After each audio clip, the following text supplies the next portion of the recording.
Ladies and gentlemen of the press, fellow Kenyans, good afternoon. In fidelity with the dictates of our Constitution, I have this morning chaired the inaugural meeting of the Assumption of the Office of the President Committee. The committee is established pursuant to the Assumption of the Office of the President Act, that is Act number 21 of year 2012, and in furtherance of Article 141 of our Constitution.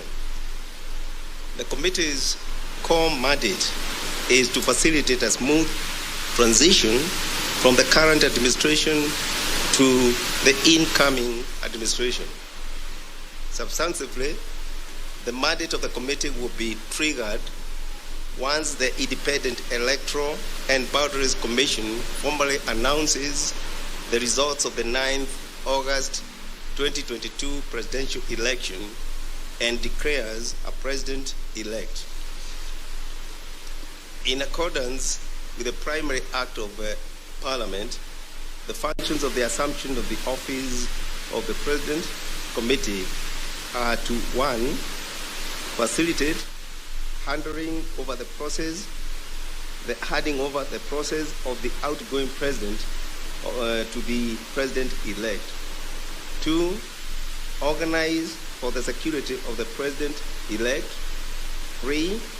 Organize for the necessary facilities and personnel for the president-elect. 4.